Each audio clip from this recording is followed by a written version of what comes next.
Hello friends, welcome to the success Kendra. दोस्तों 2213 post Bihar दरोगा PT exam के लिए जो हमारा सुपर मिनी प्रैक्टिस सेट चल रहा था उसी को आगे बढ़ाते हुए आज हम लोग सेट नंबर 18 को डिस्कस करेंगे। इससे पहले ऑलरेडी हम लोगों ने सेट नंबर 1 से लेकर के 17 तक को कवर कर लिया था। तो फ्रेंड्स, अगर आपने नहीं देखा है तो देख लीजिएगा। इन सभी वीडियोज़ का लिंक मैंने आज की इस वीडियो के डिस्क्रिप्शन बॉक्स में दे दिया है। चैनल पर अगर आप पहली बार आए हैं तो चैनल को सब्सक्राइब कर लीजिएगा, साथ ही साथ इस बेल आइकन को जरूर दबा लीजिएगा ताकि जब भी बिहार दरोगा से रिलेटेड कोई भी इंपॉर्टेंट वीडियो अपलोड किया जाए उसका नोटिफिकेशन सबसे पहले आपके पास पहुंच जाए। तो चलिए फ्रेंड्स, बिना देरी किए हुए आज का सेशन स्टार्ट करते हैं। वीडियो को लाइक और शेयर जरूर कर दीजिएगा। फ्रेंड्स, आज के सेशन का पहला क्वेश्चन देखिएगा, काफी इंपॉर्टेंट क्वेश्चन है। 74वें कांस फिल्म फेस्टिवल 2021 में पाल्म डियोर का पुरस्कार किस फिल्म को प्रदान किया गया है। कोशिश करना है आपको केवल 5 से 7 सेकंड के अंदर में आंसर दे देने के लिए। उसके बाद जो भी करेक्ट आंसर होगा पूरी डिटेल में मैं आपको बता दूंगा।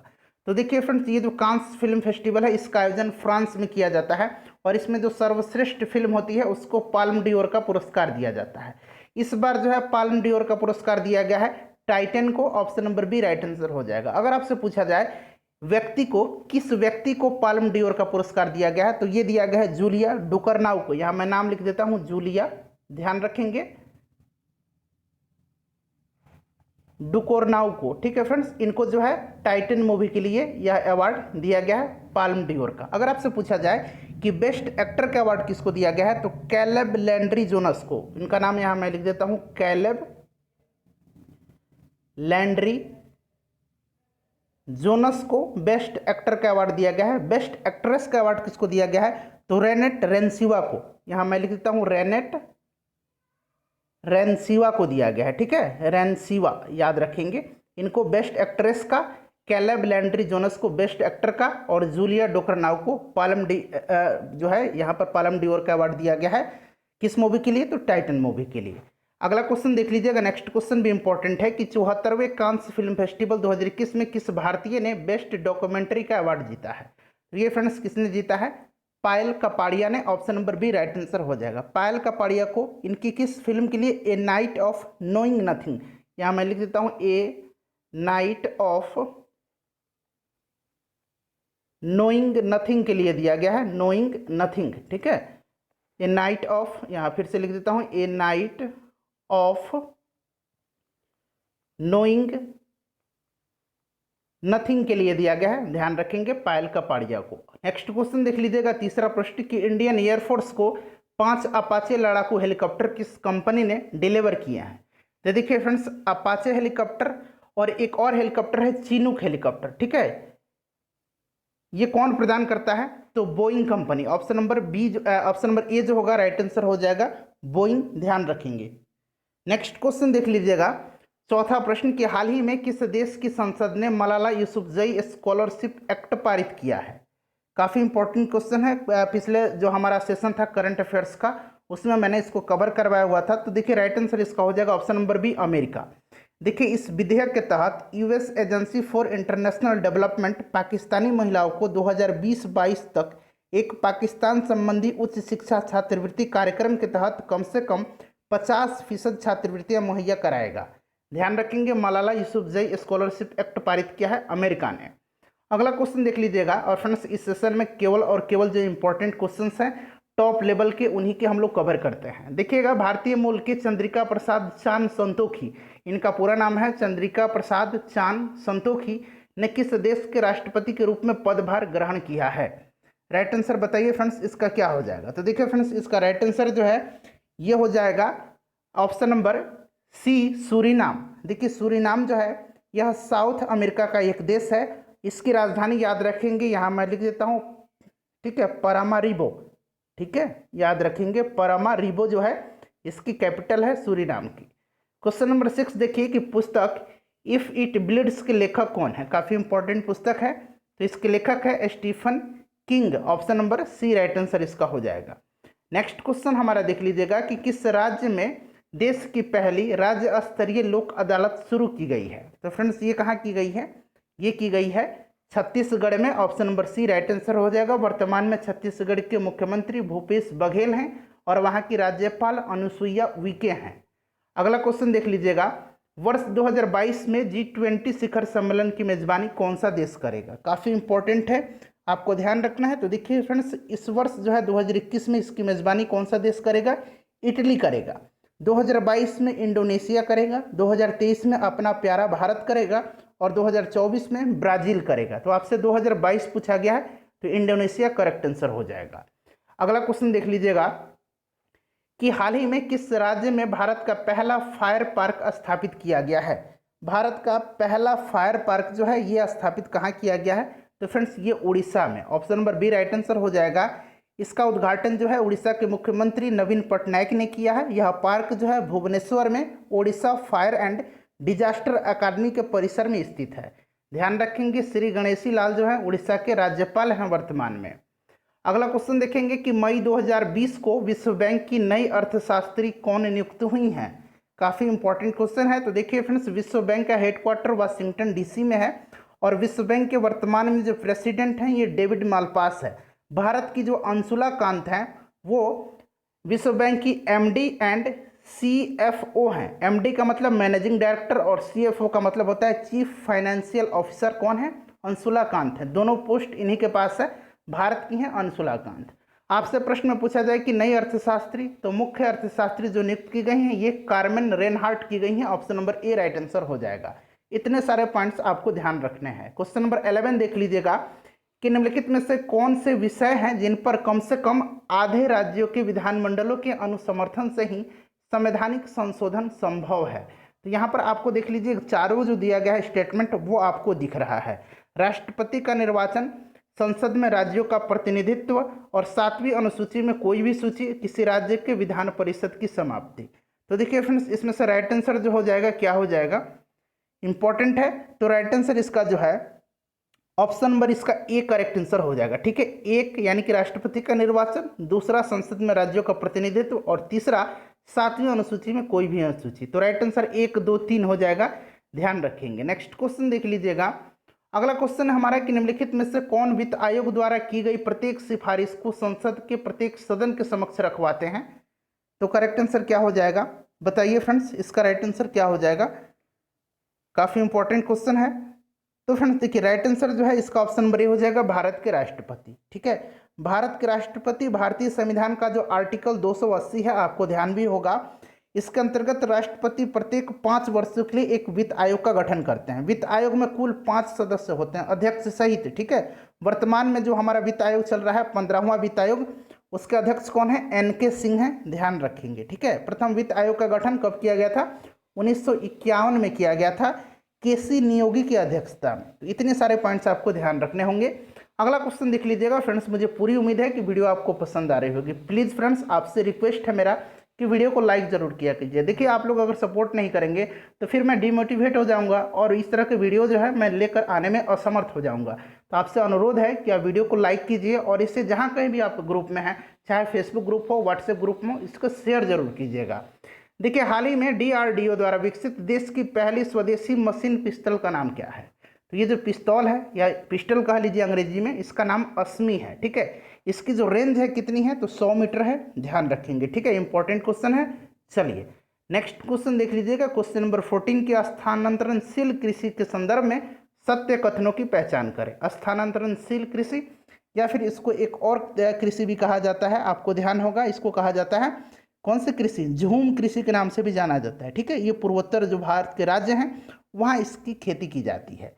तो देख लीजिए कौन सा इसमें कह रहा है कि सत्य है। तो देखिए इसमें भूमि की जुताई नहीं की जाती है, गलत दिया हुआ है, बिल्कुल जुताई की जाती है। इसमें वनों को साफ कर या जला कर की कृषि की जाती है, बिल्कुल सही है। इसमें फसल चक्र की विधि अपनाई जाती है, ये भी सही दिया हुआ है। इसका संबंध चारे और कृषि के मौसमी प्रवास से है, ये भी सही है। तो देख लीजिए राइट आंसर 2, 3 और यहाँ 4 बना लीजिएगा, 2, 3 और 4 हो जाएगा। तो ऑप्शन नंबर बी जो होगा इसका करेक्ट आंसर हो जाएगा, 2, 3, 4। ठीक है फ्रेंड्स, देखिए झूम खेती के अंतर्गत वनों को काट करके कुछ भागों तक खेती की जाती है और दूसरे स्थान पर कुछ दिनों के बाद फिर दूसरे स्थान पर खेती की जाती है। इस कारण से इसको जो है स्थानांतरणशील खेती कहते हैं। क्लियर है? चलिए नेक्स्ट क्वेश्चन देख लीजिएगा। अगला क्वेश्चन है हमारा कि माता टीला परियोजना किस नदी पर स्थित है? माता टीला परियोजना जो है ये किस नदी पर स्थित है, ये आपसे पूछा जा रहा है। तो राइट आंसर इसका ऑप्शन नंबर ए हो जाएगा, बेतवा नदी पर। ठीक है फ्रेंड्स, कहाँ है? बेतवा नदी पर है, ध्यान रखेंगे। चलिए अब नेक्स्ट क्वेश्चन देख लीजिएगा वीडियो के लास्ट में आप सभी लोग प्लीज़ अपना अपना स्कोर जरूर कमेंट करके बताएंगे। और ये जो हमारा नया जो प्रैक्टिस सेट चल रहा है, मिनी प्रैक्टिस सेट, इसका लिंक वीडियो के डिस्क्रिप्शन में मिल जाएगा। अगर आपने प्रीवियस वीडियो को नहीं देखा है तो देख लीजिएगा। और फ्रेंड्स, हम लोगों ने एक नया सीरीज शुरू किया है सफलता सीरीज के नाम से। वर्ष 2021 के जितने भी इंपॉर्टेंट करंट अफेयर्स हैं उनको सेट वाइज हम लोग कवर कर रहे हैं, और अब तक हमने 4 सेट को कवर किया हुआ, उसका भी लिंक आपको डिस्क्रिप्शन में मिल जाएगा। देखिए, 2021 में फ्रेंच ओपन में महिला एकल का खिताब किसने जीता है? पुरुष एकल का खिताब नोवाक जोकोविच ने जीता है। महिला एकल का खिताब जो है बारबोरा क्रेजिकोवा ने जीता है। Option number D right answer हो जाएगा। ये चेक गणराज्य की रहने वाली हैं। उसके बाद ऑस्ट्रेलियन ओपन पुरुष एकल नोवाक जोकोविच, महिला एकल नाओमी ओसाका। उसके बाद दूसरा होता है फ्रेंच ओपन। तीसरा भी हाल ही में विंबलडन हुआ था। विंबलडन में पुरुष ओपन का खिताब किसने जीता है? पुरुष एकल का खिताब नोवाक जोकोविच ने, और महिला एकल का खिताब एशले बार्टी ने। एशले बार्टी कहाँ की है? ऑस्ट्रेलिया की है। नेक्स्ट क्वेश्चन देख लीजिएगा कि ग्रीनविच किस देश में है? ग्रीनविच जो है यह किस देश में है? बताइए फ्रेंड्स, इसका राइट आंसर क्या हो जाएगा? इंपॉर्टेंट क्वेश्चन है, बता दीजिए फटाफट। तो ये जो है फ्रेंड्स यूनाइटेड किंगडम में है। ऑप्शन नंबर ए राइट आंसर हो जाएगा। ठीक है, देखिए वाशिंगटन डीसी में 1884 ईस्वी में, ध्यान रखेंगे 1884 ईस्वी में अंतर्राष्ट्रीय खगोलीय सम्मेलन में लंदन के पूर्व में ग्रीनविच नामक स्थान पर स्थित रॉयल वेधशाला जो है वहाँ से गुजरने वाली जो देशांतर रेखा है उसको प्रधान मध्याह्न माना गया, और इससे ही ग्रीनविच मध्याह्न का नाम दिया गया। क्लियर है? चलिए, और विश्व को टोटल कितने टाइम जोन में बांटा गया है? 24 टाइम जोन में बांटा गया है। ध्यान रखेंगे प्रत्येक जोन के बीच 15 डिग्री जो है देशांतर का, अर्थात 1 घंटे का अंतर है। क्लियर? चलिए नेक्स्ट क्वेश्चन देख लीजिएगा। अगला क्वेश्चन है हमारा कि ऋतुएं क्यों होती हैं? जो ऋतु होते हैं, शरद ऋतु, ग्रीष्म ऋतु, बसंत ऋतु, ये क्यों होते हैं? ये इसके कारण क्या है? तो राइट आंसर इसका क्या हो जाएगा? ऑप्शन नंबर बी हो जाएगा, पृथ्वी के सूर्य की चारों ओर परिक्रमण के कारण। ठीक है, परिभ्रमण के कारण। और दिन और रात क्यों होते हैं? तो पृथ्वी की घूर्णन गति के कारण दिन और रात होते हैं। पृथ्वी के घूर्णन के कारण दिन और रात होते हैं, और सूर्य के चारों ओर पृथ्वी के परिभ्रमण के कारण ऋतुएं बदलती हैं। ठीक है, ध्यान रखेंगे पृथ्वी अपने अक्ष पर पश्चिम से पूर्व की ओर घूमती है। नेक्स्ट क्वेश्चन देख लीजिएगा। क्वेश्चन नंबर 19 है कि 1921 ईस्वी के अहमदाबाद कांग्रेस अधिवेशन में निम्नलिखित नेताओं में से किसने संपूर्ण स्वराज को कांग्रेस का लक्ष्य मानने का प्रस्ताव रखा था? काफी इंपॉर्टेंट क्वेश्चन है, बता दीजिए राइट आंसर इसका फ्रेंड्स। तो देखिए फ्रेंड्स, इसका right answer option number B हो जाएगा, हसरत मोहानी। ठीक है, ध्यान रखेंगे हसरत मोहानी कांग्रेस अधिवेशन में पूर्ण स्वराज का प्रस्ताव रखने वाले प्रथम व्यक्ति थे। 1929 का जो फ्रेंड्स अधिवेशन हुआ था, 1929 का लाहौर अधिवेशन, इसमें पूर्ण स्वराज का प्रस्ताव पारित किया गया था। इसकी अध्यक्षता पंडित जवाहरलाल नेहरू ने किया था। और 1931 का जो कराची अधिवेशन था, जिसकी अध्यक्षता सरदार पटेल ने किया था, इसमें जो है मौलिक अधिकार का प्रस्ताव पारित हुआ था। तो इन सबको आप ध्यान रखेंगे। उसके बाद देखिए विधवा पुनर्विवाह अधिनियम किसके शासनकाल में क्रियान्वित किया गया? विधवा पुनर्विवाह अधिनियम। तो बताइए राइट आंसर इसका क्या हो जाएगा? तो ये किया गया था फ्रेंड्स लॉर्ड कैनिंग के समय में। Option number B right answer हो जाएगा। विधवा पुनर्विवाह एक्ट 1856 में लाया गया था। ध्यान रखेंगे, इंपॉर्टेंट है, ईश्वर चंद्र विद्यासागर के प्रयास से विधवा पुनर्विवाह अधिनियम पारित हुआ था। नेक्स्ट क्वेश्चन देख लीजिएगा। क्वेश्चन नंबर 21 है हमारा कि विश्व आर्द्रभूमि दिवस यानी कि वर्ल्ड वेटलैंड डे प्रतिवर्ष कब मनाया जाता है? तो फ्रेंड्स, ये प्रतिवर्ष कब मनाया जाता है? इंपॉर्टेंट है, ध्यान रखेंगे 2 फरवरी के दिन। ऑप्शन नंबर ए राइट आंसर हो जाएगा। ठीक है फ्रेंड्स, इस वर्ष इसकी थीम क्या थी? तो वेटलैंड एंड वाटर। यहाँ मैं लिख देता हूँ वेटलैंड एंड वाटर। ठीक है, इस वर्ष इसकी थीम रही थी, ध्यान रखेंगे। 22 नंबर देखिए, चंबल नदी पर कौन सा बांध नहीं है? नहीं पूछा गया है। तो देखिए चंबल नदी पर जो है जवाहर सागर है, राणा प्रताप सागर है, गांधी सागर है। इंदिरा सागर जो है ये चंबल नदी पर नहीं है, ये जो है नर्मदा नदी पर है। ठीक है फ्रेंड्स, ध्यान रखेंगे। चलिए नेक्स्ट क्वेश्चन देख लेते हैं। अगला क्वेश्चन हमारा, किस भारतीय मूल की महिला को नासा का कार्यवाहक प्रमुख नियुक्त किया गया है? नासा का कार्यवाहक प्रमुख जो है नियुक्त किया गया है भव्या लाल को। ऑप्शन नंबर ए राइट आंसर हो जाएगा। यहाँ आप नीरा टंडन देख रहे हैं फ्रेंड्स, नीरा टंडन को जो बाइडेन की वरिष्ठ सलाहकार के रूप में नियुक्त किया गया। जो अमेरिका के राष्ट्रपति हैं जो बाइडेन, उनके वरिष्ठ सलाहकार के रूप में नीरा टंडन को नियुक्त किया गया है। 24 नंबर देखिए कि 22 मई को जो है 22 मई 2021 को मनाया गया जैव विविधता दिवस का थीम क्या था? जैव विविधता दिवस 22 मई के दिन मनाया जाता है। 22 मार्च के दिन क्या मनाया जाता है? जल दिवस मनाया जाता है। 22 अप्रैल के दिन क्या मनाया जाता है? पृथ्वी दिवस मनाया जाता है। ठीक है, सबको ध्यान रखेंगे। जैव विविधता दिवस का थीम क्या था इस वर्ष? तो ये था we are part of the solution, option number C right answer इसका हो जाएगा। उसके बाद देखिए राष्ट्रीय युवा नीति में युवा को किस आयु वर्ग में शामिल किया गया है? काफ़ी इंपॉर्टेंट क्वेश्चन है। राइट आंसर इसको आपको बताना है, जल्दी प्रयास करना है, जितना जल्दी हो सके फ्रेंड्स आप लोग आंसर बताने का प्रयास करेंगे। तो देखिए अगर हम बात करें फ्रेंड्स इसकी, तो ये जो राष्ट्रीय युवा नीति में युवा को 15 से 29 वर्ष की आयु वर्ग में शामिल किया गया है। 15 से 29 option number D right answer हो जाएगा। अगर पूछा जाए कि भारत में श्रमशील जनसंख्या, यहाँ मैं लिख देता हूँ, श्रमशील जनसंख्या को किस आयु वर्ग में शामिल किया गया है? तो 15 से लेकर के 59 आयु वर्ग के लोगों को श्रमशील जनसंख्या में शामिल किया गया है। नेक्स्ट क्वेश्चन देख लीजिएगा, 23 नंबर है हमारा क्वेश्चन नंबर, एक मिनट, 24 के बाद यहाँ देख लीजिए 25 हो गया हमारा। अब यहाँ से ये देखिए नंबरिंग में थोड़ा सा मिस्टेक हुआ है, हो सकता है हम 2-4 प्रश्न ज़्यादा कवर कर लेंगे। ठीक है, अब देख लीजिए किस अनुच्छेद में बजट शब्द का उल्लेख किया गया है? तो देखिए फ्रेंड्स बजट का उल्लेख जो है हमारे संविधान में नहीं किया गया है, ध्यान रखेंगे, बजट का उल्लेख जो है नहीं किया गया है। आर्टिकल 112 जो आप देख रहे हैं इसमें वार्षिक वित्तीय विवरण का उल्लेख किया गया है। तो यहाँ आप इनमें से कोई नहीं बना लीजिए, इस ऑप्शन में इनमें से कोई नहीं, राइट आंसर आप ऑप्शन नंबर डी लगा देंगे। अगला क्वेश्चन देख लीजिएगा, नेक्स्ट क्वेश्चन है कि सेरिब्रम मस्तिष्क के किस भाग में पाए जाते हैं? तो देखिए फ्रेंड्स सेरिब्रम जो होता है यह हमारे मस्तिष्क का जो है यह अग्र मस्तिष्क का भाग है, option number B right answer इसका हो जाएगा। उसके बाद नेक्स्ट क्वेश्चन देख लीजिए कि कवक की कोशिका भित्ति यानी कि सेल वॉल किसकी बनी होती है? कवक की कोशिका भित्ति जो है यह बनी होती है काइटिन की। ठीक है फ्रेंड्स, पादप कोशिका में कोशिका भित्ति किसकी बनी होती है? सेलुलोज की। जंतु कोशिका में कोशिका भित्ति नहीं पाई जाती है, ध्यान रखेंगे। उसके बाद देख लीजिए कि हाल ही में ASGE में सर्वोच्च सम्मान पाने वाले पहले भारतीय डॉक्टर कौन बने हैं? तो फ्रेंड्स ये कौन बन गए हैं? D Nageshwar Reddy, option number C right answer इसका हो जाएगा।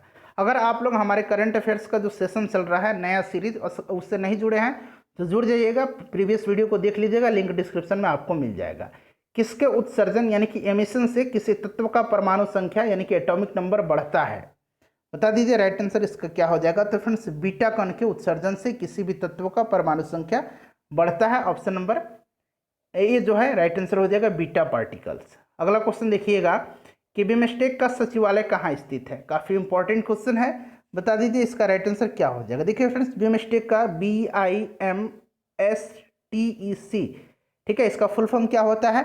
बे of Bengal initiative for multi sectoral technical and economic cooperation. इसकी स्थापना 1997 में हुई थी। इसमें टोटल सदस्य देश कितने हैं? तो 7 देश इसके सदस्य हैं। कौन कौन से?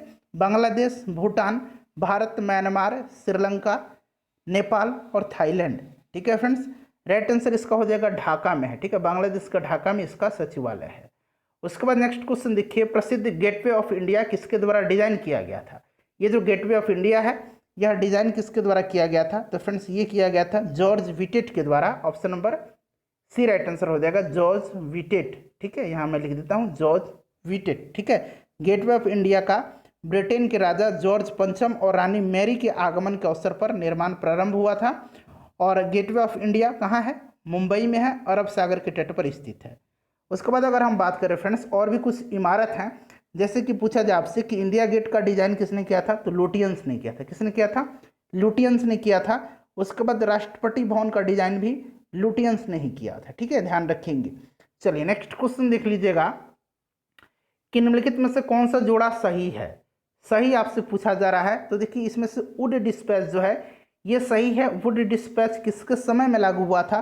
तो लॉर्ड डलहौजी के समय में। कब लाया गया था? 1854 में, ध्यान रखेंगे। बाकी आप जितने भी यहाँ देख रहे हैं सभी शिक्षा से ही संबंधित है। देखिए हंटर आयोग का गठन जो है यह लॉर्ड रिपन के समय में किया गया था। ठीक है फ्रेंड्स, सैडलर आयोग जो है यहाँ आप देख रहे हैं सैडलर आयोग, इसको कलकत्ता विश्वविद्यालय आयोग के नाम से जाना जाता था। और इसमें जो है ये सैडलर आयोग, इसका संबंध किससे है? कोलकाता विश्वविद्यालय में जो वहाँ पर त्रुटि थी, जो दोष थे उसको दूर करना था। रैले आयोग का संबंध भी शिक्षा से ही है, ध्यान रखेंगे। तो इसमें जो करेक्ट दिया हुआ है ये ऑप्शन नंबर ए दिया हुआ, वुड डिस्पैच प्राथमिक शिक्षा से संबंधित है। नेक्स्ट क्वेश्चन देख लीजिएगा कि बिहार का मुंगेर शहर किस नदी के किनारे स्थित है? तो मुंगेर जो है गंगा नदी के किनारे स्थित है। मुंगेर जो था पाल वंश की राजधानी थी और पाल वंश की राजधानी मुंगेर किसने बनाया था? देवपाल ने बनाया था। ठीक है फ्रेंड्स, देवपाल ने बनाया था, ध्यान रखेंगे। और मुंगेर से एक और बात आपको ध्यान रखना है, देखिए मुंगेर को मीर कासिम ने राजधानी बनाया था। किस बंगाल के नवाब ने? तो मीर कासिम ने। देखिए पहले बंगाल की राजधानी कहाँ थी जब उस समय नवाब हुआ करते थे? तो ढाका थी। ढाका से मुर्शिदाबाद, और मुर्शिदाबाद से मीर कासिम जो है मुंगेर लेकर के आया था। राइट आंसर गंगा हो जाएगा। अगला क्वेश्चन देख लीजिएगा कि कौन सा युग में सुमेलित नहीं है, नहीं पूछा गया है। तो देखिए खानवा का युद्ध जो है फ्रेंड्स ये कब हुआ था? देखिए खानवा का जो युद्ध है यह हुआ था 1527 में। कब हुआ था? 1527 में। बाबर और किसके बीच में? राणा संगा के बीच में। ये सुमेलित बिल्कुल दिया हुआ है। उसके बाद घाघरा का युद्ध कब हुआ था? तो देखिए घाघरा का युद्ध जो है 1529 में हुआ था। बाबर और इब्राहिम लोदी का जो भाई था महमूद लोदी, इसी के बीच हुआ था। ये भी सही है। चौसा का युद्ध बाबर और शेरशाह का बीच नहीं हुआ था। चौसा का जो युद्ध है यह हुमायूं और शेरशाह के बीच में हुआ था। कब हुआ था? तो 1539 ईस्वी में। ठीक है, ध्यान रखेंगे। तो सुमेलित यही नहीं है। पानीपत का प्रथम युद्ध बाबर और इब्राहिम लोदी के बीच 1526 ईस्वी में। नेक्स्ट क्वेश्चन देखिएगा कि मई 2021 में वर्चुअल रूप से G20 देशों के पर्यटन मंत्रियों की बैठक किस देश में संपन्न हुई? तो देखिए अभी 2021 में G20 की मेजबानी इटली करेगा। अगर कोई भी प्रश्न पूछा जाता है G20 से संबंधित कि इसका जो है पर्यटन मंत्रियों की, वित्त मंत्री की बैठक, ठीक है, तो ये आप ध्यान रखेंगे, इटली इसका राइट आंसर हो जाएगा। नेक्स्ट क्वेश्चन देख लीजिएगा 34 नंबर की आईडीएस का विस्तारित रूप क्या है?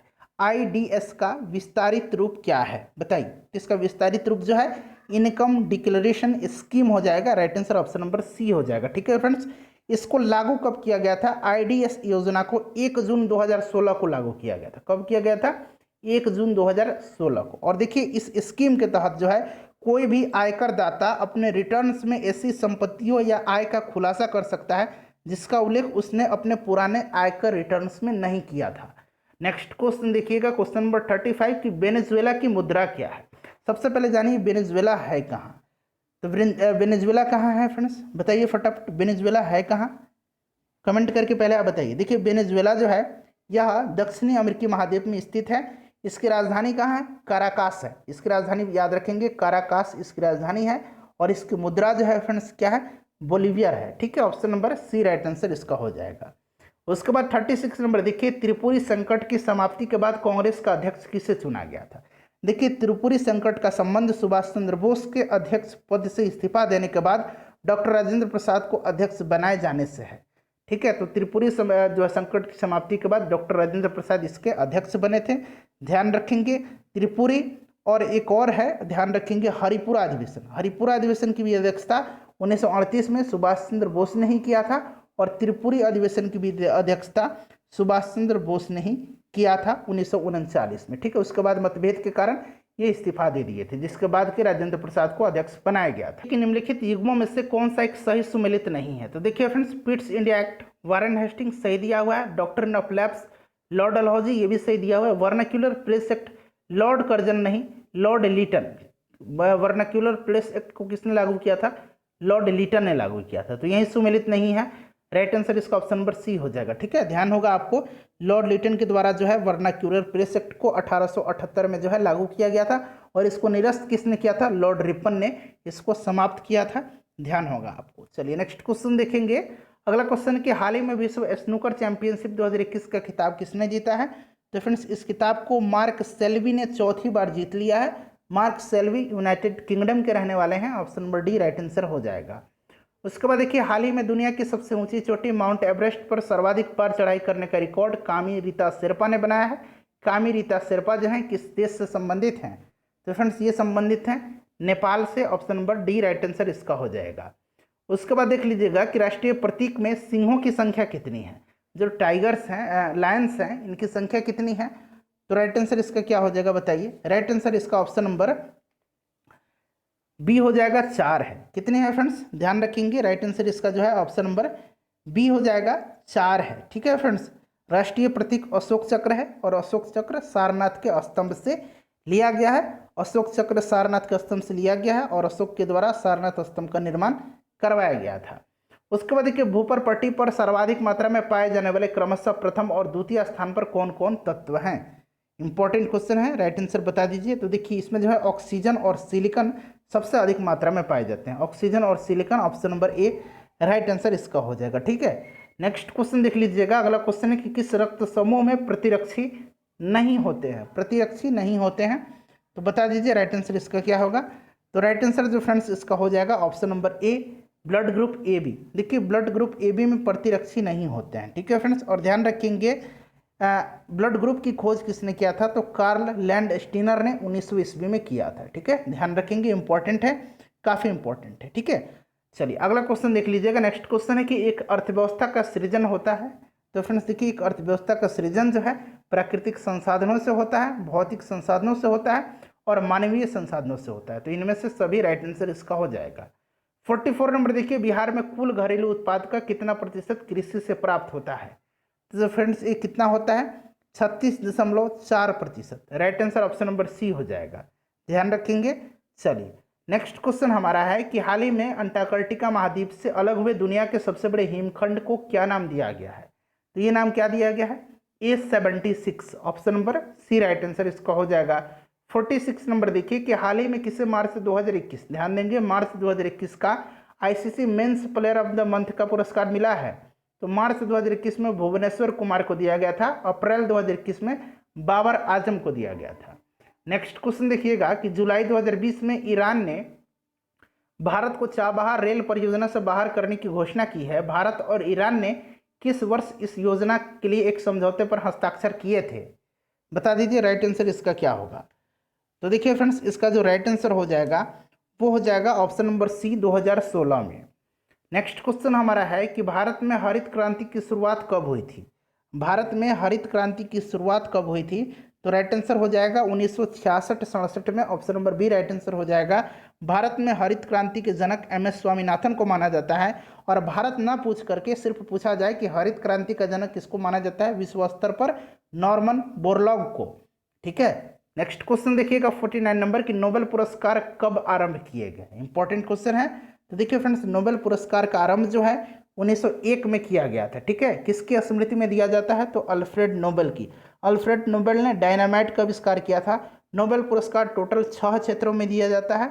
कौन कौन से क्षेत्र, तो शांति, भौतिक विज्ञान, रसायन विज्ञान, चिकित्सा विज्ञान, साहित्य के क्षेत्र में, ठीक है, और अर्थशास्त्र के क्षेत्र में। हालांकि अर्थशास्त्र के क्षेत्र में जो है बाद में इसकी शुरुआत की गई थी, ठीक है। चलिए नेक्स्ट क्वेश्चन देख लीजिएगा कि क्षेत्रफल की दृष्टि से सबसे बड़ा झील कौन सा है, क्षेत्रफल की दृष्टि से सबसे बड़ा झील आपसे पूछा जा रहा है, कौन होगा, तो राइट आंसर इसका हो जाएगा कैस्पियन सागर। Option number D right answer हो जाएगा।